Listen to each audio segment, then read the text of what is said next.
Before we begin, tell us where you're from in the comments, subscribe, hit the like button, and watch to the end. Here we go. I never thought I'd see such horror with my own eyes. Ranger Gregory slowly stepped across the scorched clearing. Scattered everywhere were tufts of gray fur, torn flesh, and a dead silence. Not long ago, a whole pack of wolves lived here. Now, a putrid stench permeated the air. Gregory squinted grimly at the slanting rays of the setting sun. A well-worn leather satchel hung from his shoulder, usually holding simple provisions and a handful of spices. He often cooked himself stew right in the wilderness. But now there was neither appetite nor his usual weariness. There was only a chilling fear. Who did this? The damp earth squelched under his boots. At the edge of the clearing lay a dead wolf, its side riddled with bloody holes, bullet wounds. The others, it seemed, had also been gunned down with something heavy. "Looks like rogue hunters," the ranger muttered through clenched teeth. "Poachers? Who else would act so inhumanely?" Hearing a quiet crunch to the side, he tensed and turned. Yellow eyes flashed behind the bushes. Gregory distinguished a thin gray muzzle smeared with mud. A wolf, alive, just one. It stared at the man silently, pressed to the ground, ready to flee or attack. They watched each other for long seconds. Gregory slowly raised a hand, showing he had no weapon, and took a step back. "Run, creature, run! I'm not your enemy." The wolf disappeared into the bushes without a sound. Nodding nervously to himself, the ranger moved on. Only thoughts swirled in his head. They left one alive? That means this isn't the end of the story. That same wolf hid deep in the forest, near the dark waters of an old swamp. Wounded, burning with feverish resentment. Its paw had been grazed by a bullet, but not broken. Its side ached, and a fresh scab from the gunshot marked its fur. Everyone was dead. Brothers, sisters, the alpha. Now he was alone. No one howled nearby. No one shared the night hunt. Only he remained, the loner, a wolf without a pack. He lay low under fallen branches, quietly licking his wound. When night fell, he cautiously emerged and moved towards the river. His ear caught every rustle. His heart beat hard but steadily. Along the way, he caught the scent of a fox. He stopped, nose to the ground. A fox den? Empty? Sometimes such dens could be taken over, but the wolf already knew the scent was too fresh. The fox would likely return. He moved on. For weeks, all he had done was hide. Too many people in the area, too many gunshots. He hated those booming sticks that flashed and then brought blood, but there was nothing he could do. He needed a companion, a pack. A wolf couldn't survive alone. Yes, he had sharp fangs, but humans were stronger.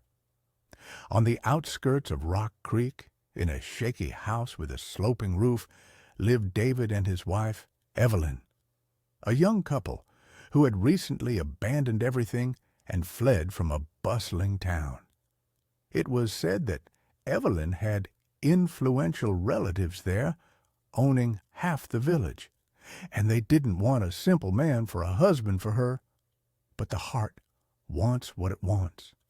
One night she secretly left her home, and David led her far away. They endured hardships. Eventually, they settled here in Rock Creek, where no one was particularly chasing them. And who would look for them in this remote area? They had a child, Timothy, a fair-haired boy about 4 years old. He usually slept beside his mother under a warm blanket, and in the mornings he'd chase chickens and the cat around the yard. For some reason, he couldn't stand silence. He always sang children's songs, tapped a stick against the fence, scaring off sparrows. "Timmy, don't make so much noise," Evelyn whispered when he clanked around the well. "Someone might hear you beyond the fence." "What's going to happen?" David smiled, sitting on a bench. "Are wolves going to come for us? There are plenty of rumors, but I've never actually seen one." The residents of Rock Creek themselves whispered that several packs roamed the forest. Some claimed to have seen an almost white she-wolf that wandered close to the homes. Others called these children scary stories. "Oh, it howls at night.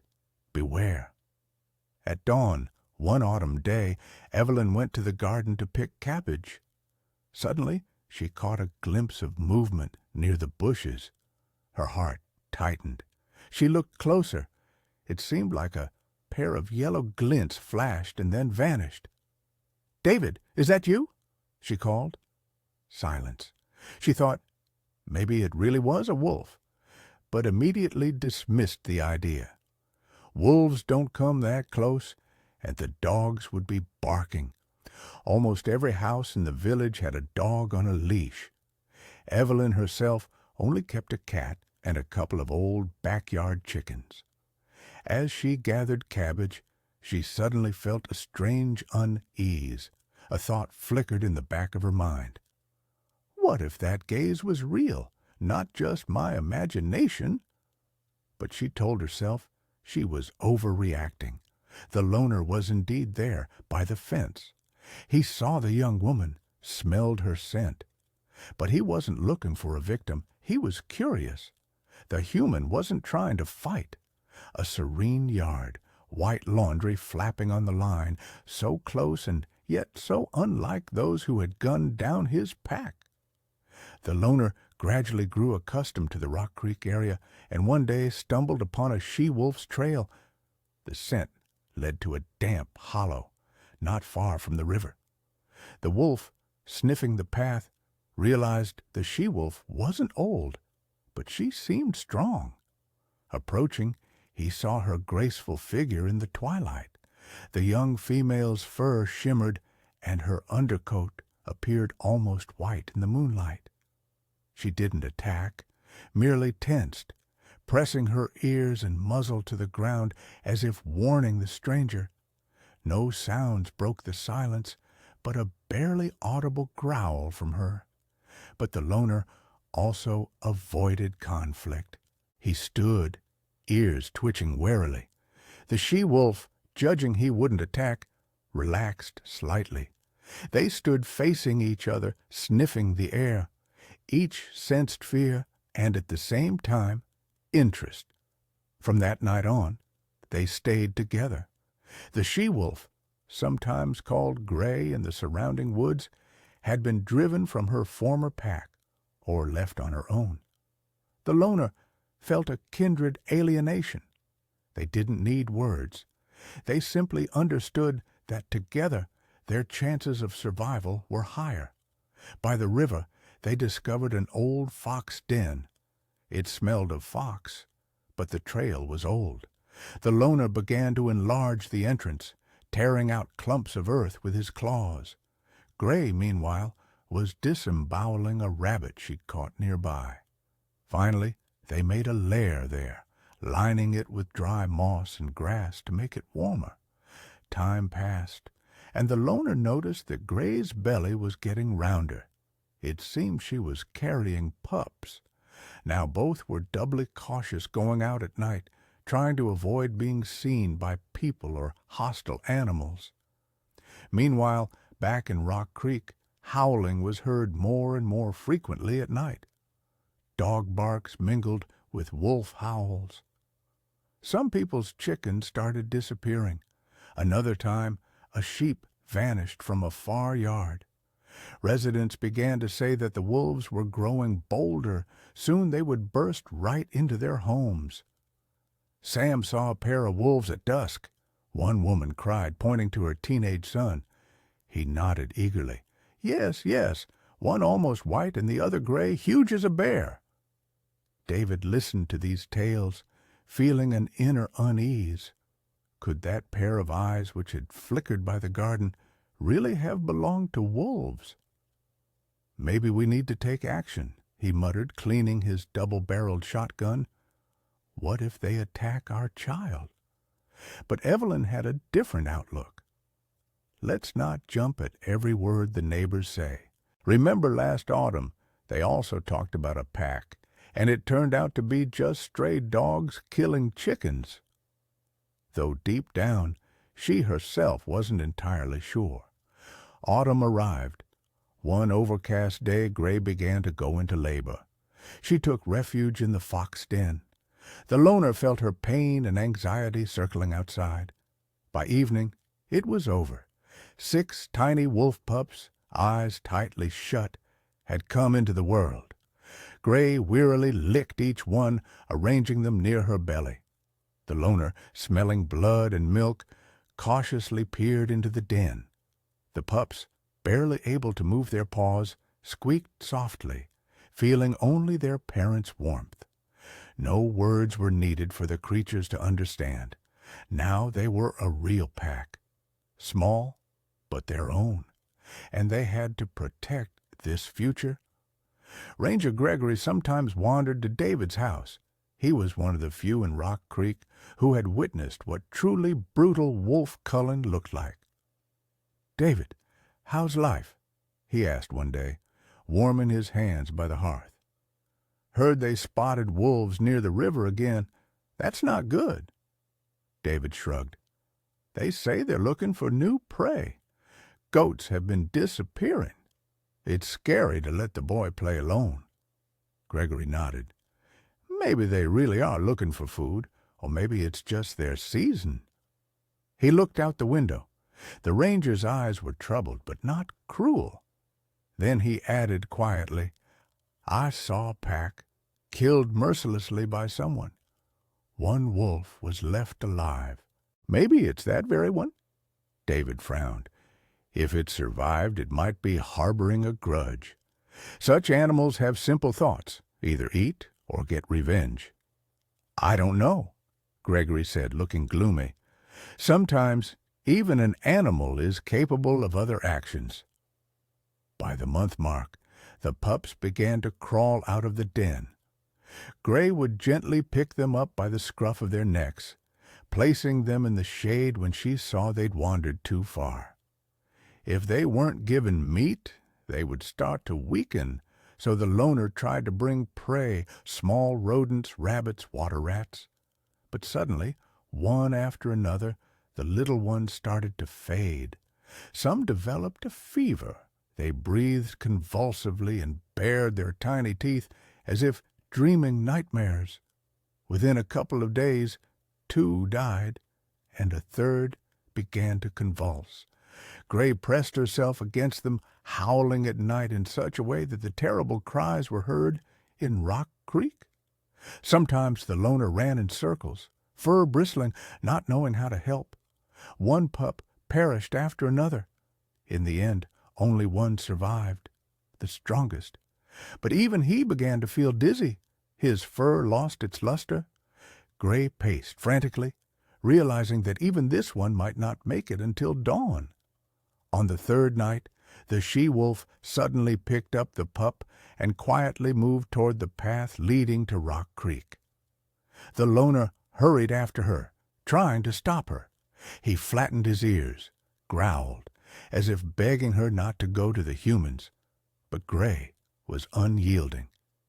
She knew that a woman lived there, the one whose scent and appearance she had noticed by the fence. The woman did not resemble the hunters. As a mother, Gray felt, if anyone could pull her pup back from the brink, it might only be these 2-legged creatures with their complex remedies and strange powers. The loner fussed nearby, unable to voice his protest. But he merely followed her, grievously understanding that otherwise they were doomed. At the end of the night, Rock Creek breathed quietly in the fog. Only here and there did the dim lights of oil lamps glow. At David's doorstep, the cat yawned sleepily. Gray crept towards the dilapidated fence. She passed the woodpile. The loner circled, keeping watch. Suddenly, the cat let out a venomous hiss. Sensing the wolves, it darted under the porch. "Hey, who's there?" A man's voice boomed from inside. The door flew open. David emerged, holding a rifle and an oil lamp. Behind him, an anxious Evelyn appeared, holding little Timothy in her arms. "A wolf?" David gasped, taking aim. Gray carefully placed the pup on the ground. It was barely moving. She stepped back, tilting her head guiltily as if surrendering. "Dad, don't shoot!" Timmy cried out, wriggling free from his mother's arms. "Look, she has something in her teeth." Evelyn gripped the child tighter. "Quiet, quiet!" David still had his finger on the trigger. But then the she-wolf raised her muzzle slightly and looked directly at Evelyn. Her gaze was full of supplication. Is she asking for help? No, it can't be. But it looks like it's true, Evelyn thought. "Get back!" David yelled at his wife. "I'm going to—" But Evelyn didn't move. She stepped forward, shielding the she-wolf. "Don't shoot! Look at the pup. He's barely breathing." At that moment, the loner let out a low growl from the darkness, seeing a threat. But Gray didn't stir. Silence. Seconds seemed like an eternity. Finally, David, with a heavy sigh, lowered his rifle. What madness! All right, take that creature and go inside. But if anything at all, goes wrong— Evelyn scooped up the tiny body of the pup, and Gray, reassured that she had been understood, quietly slipped over the fence. The loner was waiting there. They vanished into the gloom. All night, Evelyn kept the pup by the stove, trying to give it warm milk. Its body was burning. Sometimes it shivered. "How can we help?" David whispered anxiously, watching the small animal suffer. "I don't know anything about wolves." Evelyn remembered the old vet, Atticus Hunter, who lived on the other side of the village.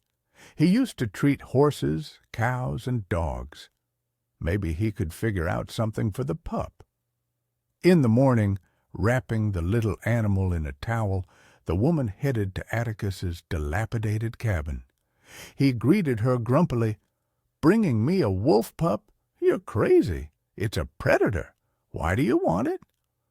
But seeing the semi-limp body with wet eyes, he sighed and rubbed his forehead. "All right, put it on the table. We'll see. But I make no promises."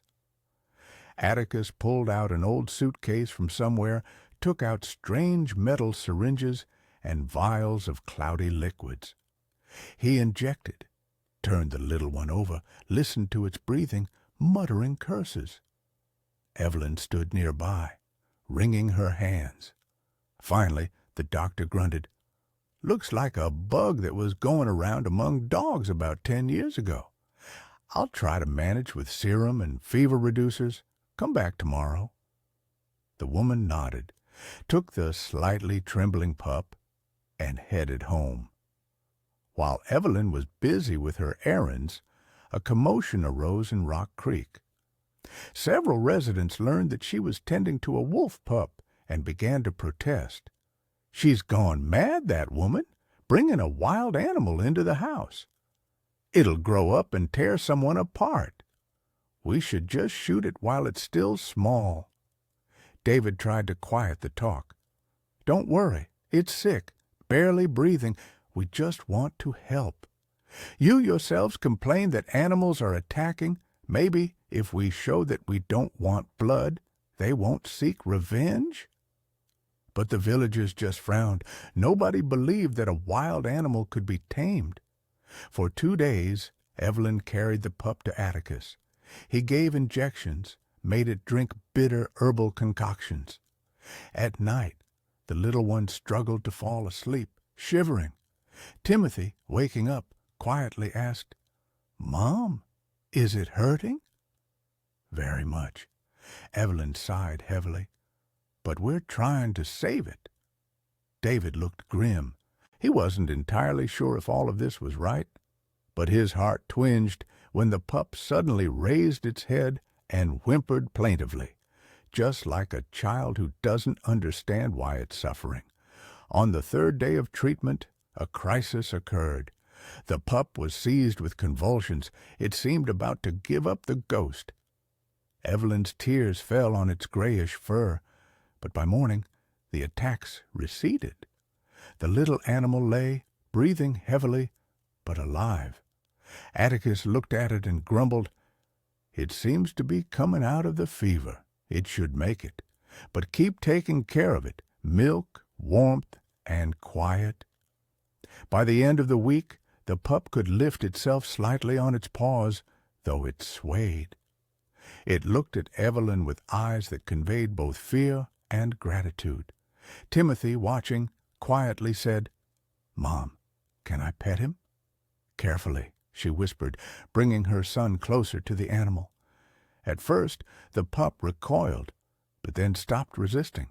It even flattened its ears a bit, as if enjoying it. David, standing in the doorway, shook his head. A wolf in the house. What has life come to? But inside, he felt something warm, as if they were doing something important that changed everything. At night, a quiet whimpering could be heard outside the house. The neighbor's dog would nervously whine, but not bark. Evelyn guessed. It was Gray, the pup's mother, wandering nearby, worried about her little one's fate. One such evening, Evelyn looked out and saw a whitish silhouette in the moonlight between the trees. Strong, yet tense. Another wolf was nearby, presumably the loner. They stood close, as if conferring. The woman pressed her hand to her chest. "I understand how you feel, she-wolf, but your cub isn't well yet. How can I tell you that everything is all right?" Instead of words, she called softly, "Don't be afraid. I won't harm you." In response, only a soft sound, like a cough. The wolves cautiously retreated into the shadows. Meanwhile, rumors in Rock Creek did not die down. Some agitated residents suggested gathering with rifles and going out to eliminate the wolves before they came themselves. Others had doubts, as there had been no actual attacks recently. At a general meeting called in the village square, David tried to speak. "Folks, let's remember, who among us has actually seen signs of predators? We lost one goat a month ago, but that could have been a stray dog." "Here's another bit of news," a bearded man flared up. "And the howling at night, is that just singing?" "Howling doesn't necessarily mean an attack," Ranger Gregory said quietly. "Animals howl from loneliness, and they signal each other. You just point at them. But what if they aren't bothering us?" An argument ensued. Some insisted that wolves should not be allowed near their homes. Others urged against hasty action. In the end, they decided not to take drastic measures for now. The next day, the pup stood more steadily on its paws. It could walk around the room, sniffing corners. When Evelyn gave it a bowl of milk, it cautiously lapped, then lifted its face with drops on its whiskers. Timothy laughed and called, "Wolfie, come here." David, pulling on his boots, watched this scene and couldn't believe his eyes. A wolf and a child playing? What was the world coming to? But a warmth spread in his chest. In the evening, a tense conversation ensued. David, coming home, said grimly, "The neighbors are already whispering that we're raising a wild animal. This could backfire on us. Sooner or later, the wolf will grow up and feel its wild instincts. And we have Timothy." Evelyn looked at her husband with tired eyes. "Would you rather have left him to die?" "No," David grumbled. But I'm worried about our family, and also, I'm sure the she-wolf is somewhere nearby. What is she waiting for?" "She's waiting for her cub to recover," Evelyn said firmly. "You yourself saw how she brought him, risking her life. Doesn't that show that wolves are also capable of something other than aggression?" David sighed heavily. "I don't know. I'm scared of a lot of things. People with guns and wolves with fangs. But this has all gone in a strange direction." That night, a cautious whimper sounded at the door. David rushed out with his rifle, but immediately saw the she-wolf retreating toward the gate. She didn't attack or growl, but simply looked at him, then at the window where a small light glowed. The she-wolf let out a short howl, as if calling for someone inside to come out. David understood. She sensed her pup could move now. "Maybe she wants to take him back," Evelyn suggested. "As a mother, she can't live without her child." They made a decision. If the pup had fully recovered, they should return him to his parents. Let him live as nature intended. In the morning, Evelyn picked up the pup. It playfully wagged its tiny tail, though it moved slowly. Timothy, pouting, asked, "Are we giving him away?" "Yes, son," his mother answered softly. "His mom is worried. His place is in the woods with his family." Timmy wrinkled his nose, holding back tears. "Will he come back?" "Wolves don't live among people, but maybe he'll appear nearby some day." At the forest's edge, 3 figures stood: David, Evelyn, and Timothy. Beside them, the pup walked, swaying slightly. Seeing his human family pause, the little animal also stopped. From the thick undergrowth emerged Gray and the loner. Gray caught the scent of her son, wagged her tail joyfully, and let out a welcoming yelp. The pup cautiously approached and nudged her muzzle. She began to lick and sniff him, as if checking, "How are you, little one?" The loner stayed behind, wary, but not aggressive. His yellow eyes drilled into the human's. "He's looking at me warily," David whispered, "or with gratitude, I don't know." Evelyn released her son's hand, stepping half a pace toward the she-wolf. "Take him. I hope your pup will thrive now." A moment of piercing silence. The woman and the she-wolf met each other's gaze. 2 mothers ready to give everything for their offspring. It seemed that in this moment they understood each other without words. Returning home, Evelyn couldn't sleep. Thoughts swirled in her head. What if we made a mistake? What if the wolves attack our farm? Or the neighbors decide to organize a hunt? How often has that happened? David also spent a restless night. He heard wolves howling somewhere in the distance, but in that howl there was no longer the death throes of despair, rather something triumphant, as if they were welcoming their recovered cub. A few hotheads from neighboring farms decided to track the wolves themselves. They armed themselves with old rifles, strapped lamps to their belts. They went to the river at night, searched the bushes. They found nothing, only that same fox den and wolf paw prints around it. "Scoundrels! They'll get caught eventually." The men fumed, but to no avail. By morning, they returned, angry and tired. Ranger Gregory visited David a week later. From the doorway, he chuckled. "Heard your wife saved a wolf pup? You're an interesting bunch, honestly." David just shrugged. "We mean 'em no harm, and so far we haven't lost anyone." Gregory took out a knife from his pocket and began sharpening it against his steel. "Maybe it's for the best. I looked at your cow, perfectly sound, not a single bite mark. And it's gotten quieter in the forest, too." They exchanged glances.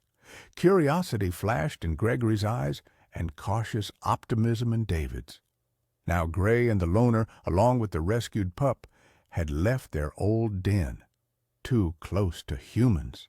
They went deeper into the forest, where there were windfalls and fallen trunks of ancient pines. There they found a quiet ravine where neither people nor foxes roamed.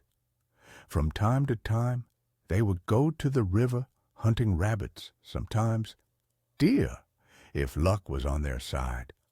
The pup grew noticeably. His rash was gone, his muscles strengthened, his fur thickened and became glossy. With each passing day he ran more confidently. Sometimes he would run to his mother and comically try to whimper plaintively, as if remembering Evelyn's hands, the smell of the house where he was given milk. Gray, narrowing her intelligent eyes, saw that her cub was not quite like those born and raised in the wild, but felt no suspicion. She knew that everything had gone right. The main thing was that he was alive. One day, Timothy, now older, went gathering berries not far from home. Evelyn, busy with laundry, didn't notice that her son had ventured deeper into the thicket than usual. By lunchtime, she grew worried, sending David to look for the boy. Timmy, meanwhile, engrossed in chasing a beautiful butterfly, fell into dense thickets and lost the trail. He looked around, confused. The trees here were unfamiliar, mossy, and the leaves rustled dully overhead. Suddenly, a crackling sound came from beyond the brushwood, and a wolf's figure appeared in the clearing.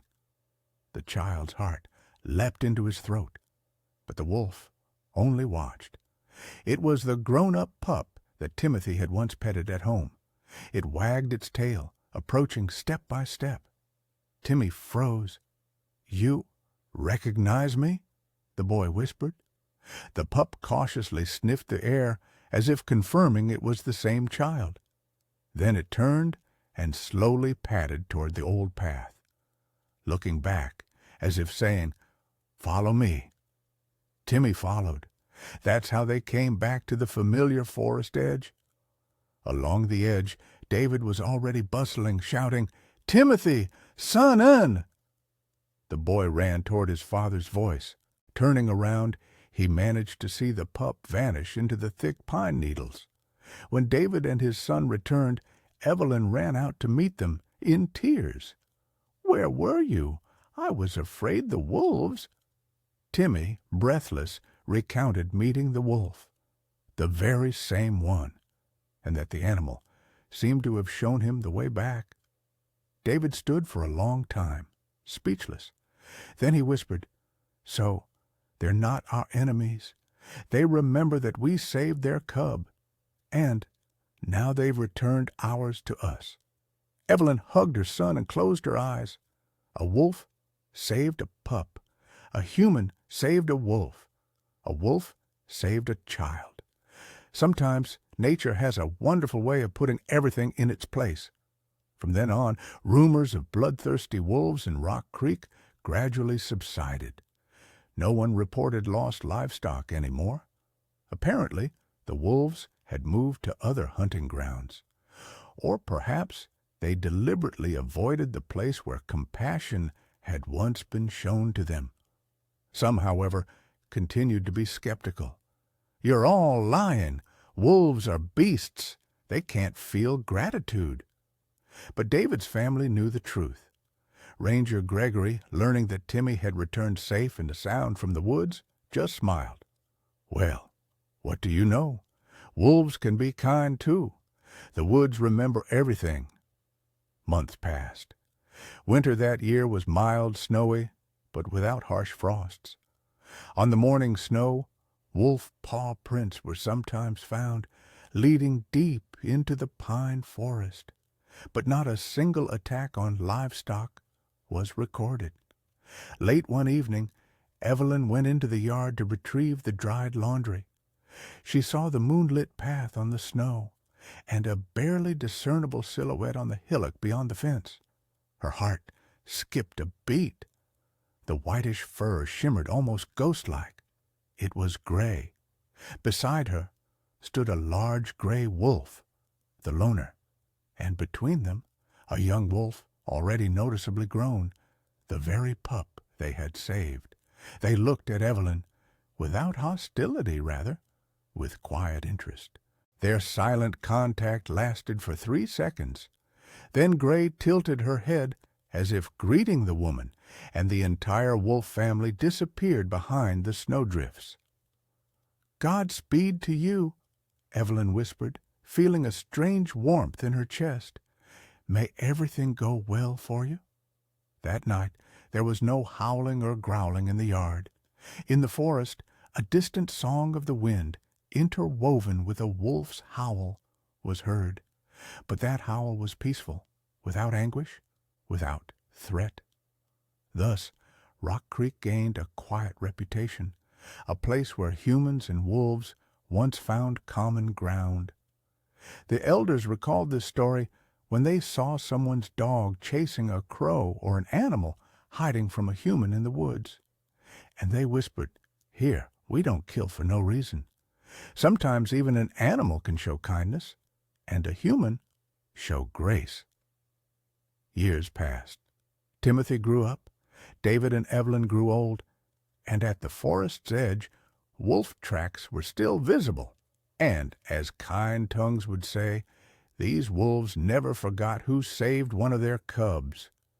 When the moon rose in the sky and a prolonged, almost song-like wolf howl echoed over the forest, no one rushed for their rifle. People knew that howl could be a harbinger of evil, but it could also be a symbol of life, once defended by human hands. "That's why, son," Evelyn said to an older Tim, "never chase every wild animal with a gun. Sometimes even creatures carry a glimmer of light within them." He nodded, gazing at the flakes of snow falling on the porch, and he remembered the fluffy pup, like a fleeting miracle that proved a simple truth. Mercy knows no bounds. Some might say a fairy tale. But sometimes it is in such fairy tales that truth lies. Thank you for watching. What do you think about this story? Share your impressions. Your comments are very valuable to us.